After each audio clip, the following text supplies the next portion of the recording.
So I think it's safe to say that LinkedIn is a fast-growing platform and a great place to market your business, gain interest for upcoming events, and even generate leads for you and your sales team. But what are the advantages in actually automating this? I'm Ollie. This is the LinkedIn Outreach Guys. Subscribe to the podcast and make sure if you like this sort of content to hit the like and subscribe. So what are the biggest mistakes when people make when reaching out on LinkedIn? Hi, Ollie.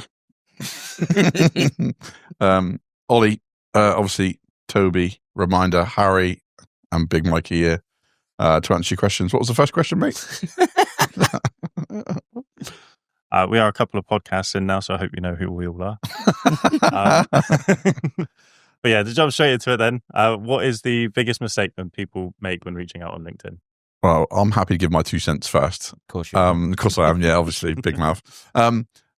What I commonly think people do, and I'd be really interested, obviously, to get Harry's take on this from a reaching out point of view, bearing in mind he writes all the content for us, is I think it's always too much about me. Like, as an outreacher, you talk about yourself too much. Like, it's always like, I've done this, or we've done this company, this sector, People are like, from what we try to do, and I think, and Harry will elaborate in more detail, is we try to make it how it can benefit them straight away. You've got a very short window of opportunity in outreach. And I think if you don't show them value very quickly, then they're going to switch off. So your history, your background is not necessarily that valuable to them. Mm-hmm. So that's what I think is the biggest mistake people make. I think that's fair. I think, as you said, it's a very small space to work in. And a lot of people reaching out on LinkedIn, or any channel for that matter, they have a lot to say. And there is an argument in art to summarizing that. So I guess the obvious answer, maybe obvious, is if you've got small space, is create more space. To create more space, create conversation. So as you said, I think less about you and more about just maybe getting your foot in the door and getting conversation going. Because when they reply, it opens up and they've got a lot more patience, for want of a better word, to create conversation. And you can cover everything you want to cover. Also, once the conversation opens, you know a bit more about them, and you can actually refer to things more specifically, address their problems directly.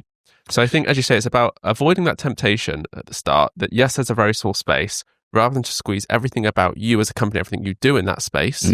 Not to say have nothing whatsoever, but I think use that space to create more space and create conversation. So to do that, you ask, like to go back to old school telemarketing, it's sort of asking open questions that make them think about self-benefit or something like that, or jumping straight to benefit for them. Yeah, I think, I suppose as strange as it sounds, get them to reply. And in a way that's straightforward. Yeah. Say, ask that question that solicits a response. There's 2 ways about going about it. And I think if you want to get a reply, you ask big open questions, something they can respond to unconditionally. If you're trying to cut down the field and you're trying to get your specific target audience, specific interest, then you might ask something more specific. Sort of then starts to line into how much interest you want there to be, or do you just want to bite so you can engage and carry on further? Some of our client base will want people to only respond if they're really interested, where some of our clients will just want engagement to then continue the conversation forever. I'd say it depends on the nature of the offering sometimes. So some people will offer something that's quite commonplace. I suppose some common examples would be things like insurance, where they're much more contractual and you're more than likely communicating with someone who already has it in place. So you want to get, again, your foot in the door, but to challenge their existing solution or gather perhaps renewal dates or even they're going to come up with objections that you can overcome. And I think that's where it's slightly different in the sense that you want those replies. You almost want any reply because you can work with that. And then others, they have a very specific need and there's an element of qualification in it. And then that's when the questions you ask become different. I see a lot in messaging journeys now where it's like, did you know? Did you know that you could get this? Or did you know this is happening in your thing? Which elicits a reply because it's super relative to them. So we'll do a sector question to a certain business. It's like, did you know that in it's super relevant to them and they don't know it because it's new or something like that? Then that's a really good way to get feature response, isn't it? I'd say it's important to know when and where to do that. I think in our experience, and I know it's one of your pet peeves, Toby, is to insult the person's intelligence. So that's why you have to be very careful with the did you know? Yeah. You've got to be quite confident they don't know. Yeah. So that's the balance. And I think a lot of time, as you mentioned, when content we've used at the Lead Lab is we tend to use that further down in the sequence because it's maybe slightly riskier. And then when you get to your later steps in the campaign, you're more inclined to take a risk because you're coming to the end of the sequence. It's that or nothing. So you take your chances and maybe you'll do it. You can be much blunter, in a second or third attempt.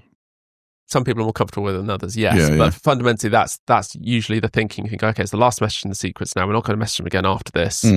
That's when some people might go a little bit more bold, shall we say. Not to say that did you know is quite bold, but as I said, it could go in the wrong direction. And also on the back of this question, we've obviously talked about mistakes people make when they outreach in the sense of what they're saying, but also data is obviously probably one of the number one things that we do, and I think clients get wrong. Yeah, target audiences. And I think that's universal, whether you're messaging, ads, whatever it is LinkedIn, like a lot of channels, is you're relying on self-provided information. So you're relying on their accounts, their job roles, their location, company size to be up to date, which you can't guarantee fundamentally unless you, of course, look at other sources. Yeah, I mean, top tip is to not rely on Sales Navigator for mass outreach, isn't it?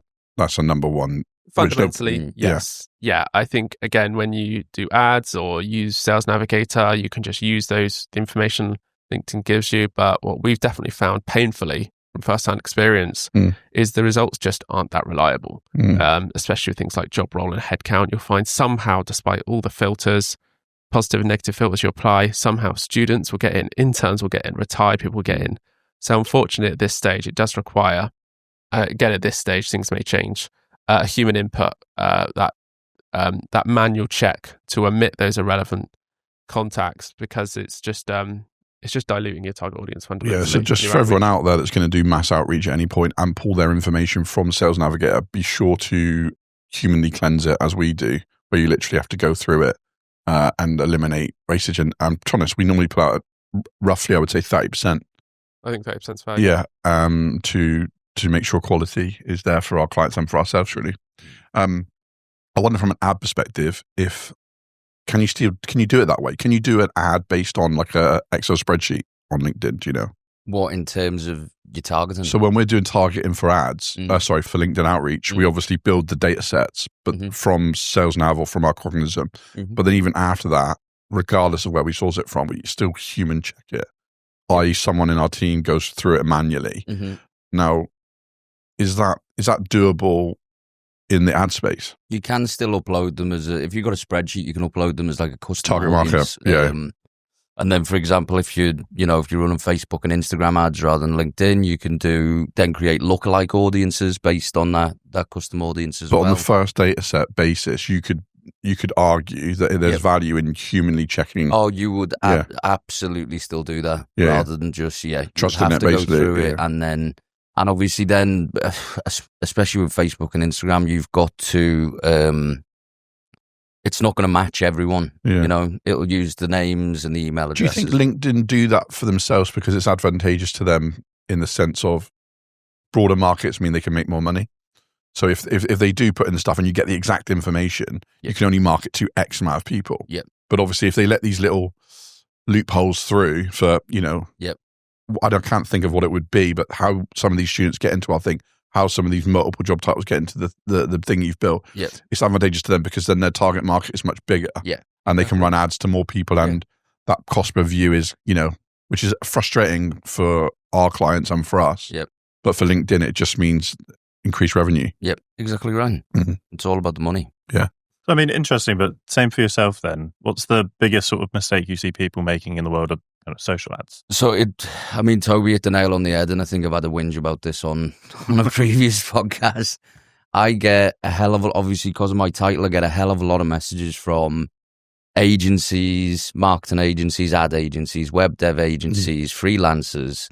I would say 80 to 90% are self-obsessed, self-promotional outreach messages. I would say 1 to 2 out of every 10 is more targeted at me. So it's talking about pain points I might have, value that they can add to our business. The rest, 8 or 9 of them are purely, we won a advertising award last week and we've got 300 clients. I don't care.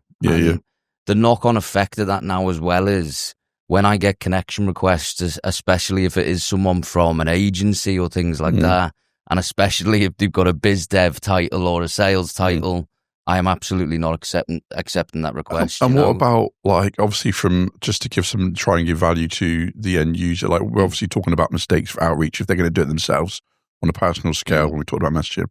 If they're going to go and people will do this out there, go and create some of their own ads. What's the biggest mistake people are making there? Do you know what I mean? Aside from data, aside from outreach, just from an ad creation point of view. Just ads in general. Yeah, so like let's just say they're going to create a LinkedIn ad. Yep. What sort of tips and things to avoid? We've just spoken about targeting, rightly so. That is always going to be your top priority, because if you get that wrong, your creative doesn't matter and your ad copy doesn't matter because you're serving it to the wrong audience anyway. Yeah, totally. So that's always going to be number one priority. But certainly, I don't know if you guys have noticed it on LinkedIn, especially over the last, I would say, 6 months, is how even more content rich it's becoming. So you'll see even small businesses now, they're using, when you upload a PDF and it shows up as a nice little slide and carousel, with the sort of people using Canva and all these, easy to use tools now for video. There's more content and creative than ever before. So I think especially from an ads perspective now, you have really, really, really got to cut through that noise with impeccable creative. It really has got to just capture someone literally within 2 seconds of them just taking a snapshot look at it, because otherwise, especially feed ads, it's just going to get lost. And for our viewer base, obviously anyone that's looking to have their ads done for them or looking for their outreach to be done for them, obviously can come to us, but give value to those people that maybe watch this just to learn stuff. I've seen a lot of people start using AI for ad content, and I'd love to get your view on that. And I know it's a broad question, but no, it is. But I think the problem with AI content at the moment is that obviously, so whether it's LinkedIn, whether it's Facebook, whether it's Instagram, they're not really being too open about what their parameters are for hindering reach, hindering impressions based on, whether they like AI content and they want to show it to their users. So yeah, I know that a lot of it is out there and a lot of people are using it. I've not run any proper tests yet myself to see if, for example, if you do. It's funny. We're obviously running some ads ourselves. We have it more for our platform building stuff that we do. AI? And it was AI. So we've basically got the equivalent ad of me doing it, but then we've got the equivalent of an AI ad doing it. Yeah. Just to give some value, we'll do some numbers because I've got them. But it's pretty close. Really? Yeah. I mean, again, this is an example of targeting, to be transparent to an extent, as much as I can be, unemployed people with a sort of money for nothing offering. And over the last 30 days, just to give an example, the one of me doing it is 127 per lead. The one of the AI doing it, or multiple AIs, it's across a few different ads that we're testing, is 137. So it's only interesting 6 or 7%, 8% more. That is interesting per lead.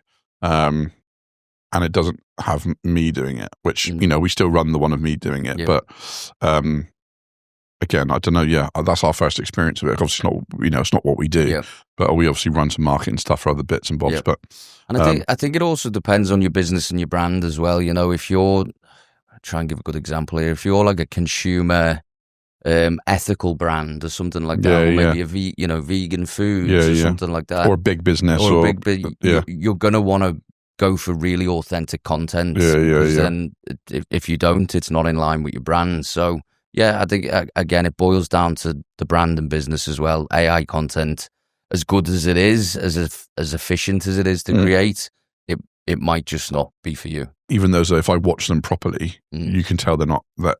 But I think a lot of our viewers, and I don't know the percentages on this, but they're not even using the sound. So if you go on the captions, you definitely wouldn't know. Unless you might know if you really looked at it. But it's the sound that gives it away at the minute. Because it's not human. It is getting so good that it's pretty scary, to be honest with you. And it feels like almost every week that I see AI content. It is just... Well, the speed of creation was just crazy when we did it. Ridiculous. Yeah. Perfect. Well, so, I mean, to mix it up a little bit, when we're looking at sort of outreach, then what comes better? Is cold outreach versus warm connections? What's the most effective approach that you see today? Cold outreach versus warm connections. Well, I'd assume, and I'd take Harry's note on this, but I'd imagine warm connections get better response than cold. But obviously the difference is you don't get the scalability in warm connections.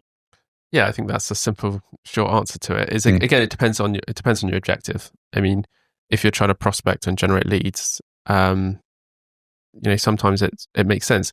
As you said, cold outreach. So just clarify, that's reaching out to people who you've got no experience in communicating with already. You don't have an existing connection with them or anything like that. As you mentioned, there's going to be a lot more of those out there. Mm-hmm. Warm connections, I guess the challenge with that is first to identify what a warm connection is. One thing I would advise against is just grabbing all your first, second connections and just reaching out to them, because half the time you could have already done business with them.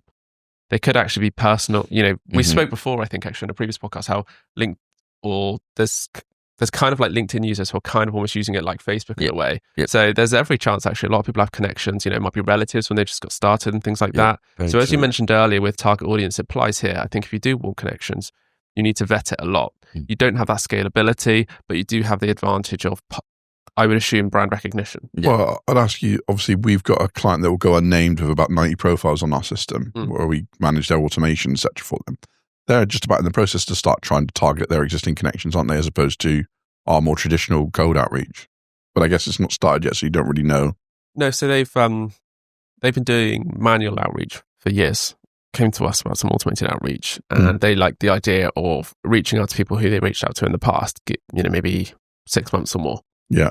Then at that point, I'd say the art comes in the content, in the sense that if you've already sent the messages, they might how do you politely, professionally approach them again with messaging without ignoring the fact that you've already messaged them in the past? By no means impossible. I mean, we're doing it.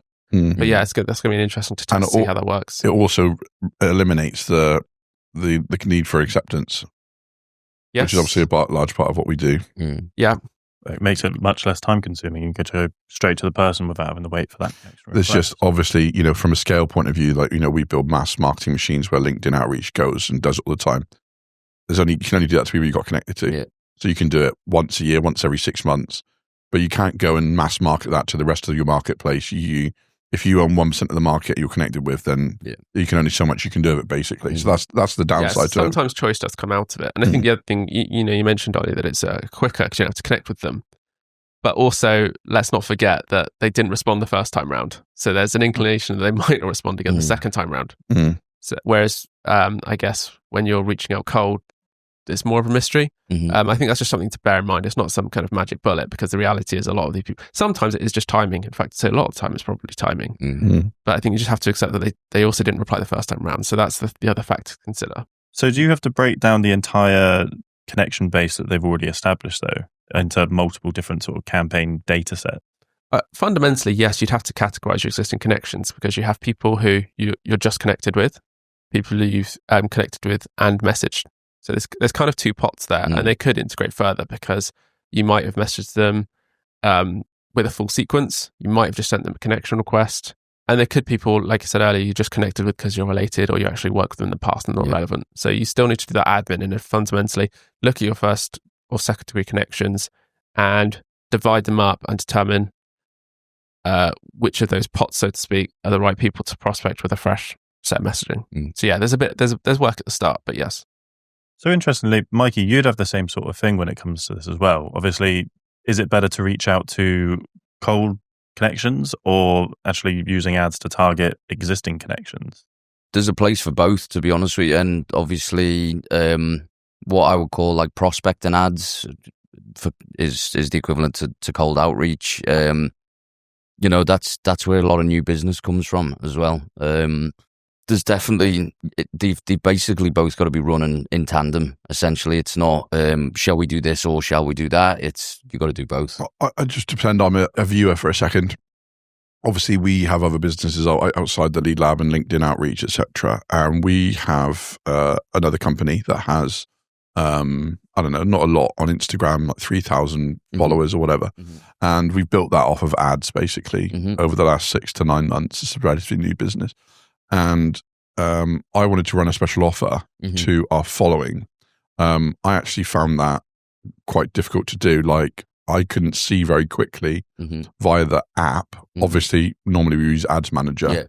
But obviously inside the app, just to do it quickly as a trial, there wasn't like a add to your following. I'm assuming there is inside Ads Manager. Yeah, there is. Yeah. Yep. But obviously it's a really, if it's only 3,000 or whatever, it's a really small audience. So yeah, I would. From a business perspective, I thought it was good because I can obviously, it's low cost. Yeah, absolutely. But potentially high reward because they've got an interest. Yeah. Absolutely. Yeah. But then what you will find is, especially on Instagram or Facebook, doing prospecting ads, cold outreach to a much bigger audience, it's going to cost you pennies to reach them. So yeah, much cheaper to reach a lot of people. Yeah. I mean, obviously, even in reaching out to a lot of people, though, the context of what they're going to be receiving is going to be very important. And Mikey, I'll jump back to you in this one in a second. But for the LinkedIn messaging side of things, how do you write a LinkedIn messages that actually gets replies? So it's in 10 words or less. 10 words or less. I think I just used 10. So it's funny where you say get replies, and there's kind of two objectives in that. Get replies as in quantity, get replies, or get replies as in get replies that you're looking for. And I think it does come back to what we were talking about earlier about the natures of the questions that you ask. You can ask very, very open questions and you'll get your replies, and I'm sure you'll get quantity of the content's written in the right way. But you might not get the right replies. Again, there's a lot of products out there and a lot of services where you need to qualify. Being a managing director in a company in a certain location, a certain space isn't enough. You need to know more about their needs and things like that. And that's where you need to ask specific questions and effectively qualify them prior to that. And it does, as I said, it all comes back to the questions, really open questions. And sometimes, as I said, if they need something more specific, you can ask them a question, but make it about them at the same time. So ask them what they're currently running. If it's something technical, you could ask what they're running at the moment, with a mind to help them. So I'd say about the reply is asking a question that is also very easy for them to answer. I mean, when you get that message on LinkedIn, you're effectively imposing, and LinkedIn, any channel actually, you're effectively imposing on their time. So the least you can do is make it as painless for them as possible. A short message, easy message, doesn't need second or third time to read over again because of the jargon, and easy to reply to. You want them to click the yes, I'm interested to learn more button, basically, because it's the simplest, like most direct ease of point. Like that's what you want. That you say if they have to answer that question, that's great with a yes or a no. But if it's got to be a sentence, but just to put for example, did you know? This is an old school client of ours, and I won't mention their name, but did you know you could save 49% on tax if you have your relevant life cover, i.e. your life insurance for your business? Then for them to obviously push the auto button on LinkedIn is the easiest point of like generating that lead, as opposed to them even have to write. Like that's another level again of ease for the end user. Yeah. I think path of least resistance, I guess, is It comes back to the nature of the reply, because there are people, and I think you're speaking for someone possibly at CXO level who you want to make it nice and easy for. They'll probably move it on to someone else at some point. It's probably actually someone else's responsibility, but you make it easy possible to reply. The other side where I mentioned about qualifying might be in people in more in-depth roles. For example, maybe someone in a technical role, where you start asking them a technical question, and that's more appealing to them because they know, okay, you know what you're talking about, what I'm talking about, and it might require a bit more detail at that point. But then that would appeal to them. Also, they're targeted less, which we could move on to. Just a quick one. I had a client ask me what CXO level meant.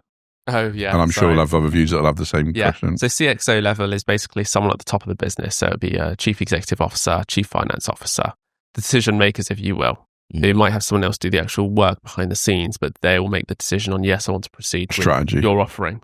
Okay. Okay. Cool. So, Mikey, same sort of thing for you, but how do you make an effective ad caption that gets replies as well?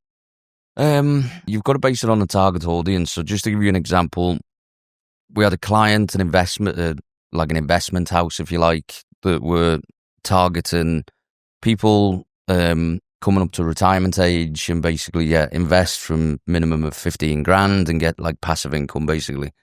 The ad copy and the creative that they had was completely not focused on the target audience. It wasn't focused on passive income, but they told us that was, that was the audience and that was the sort of key selling point. I think they were looking at, I think it was 60 to 80 quid a lead at the time. We changed the creative, changed the ad copy to mention things like the passive income, even the percentage annual returns. All of a sudden, the cost per lead goes down to £12 from like nearly 80.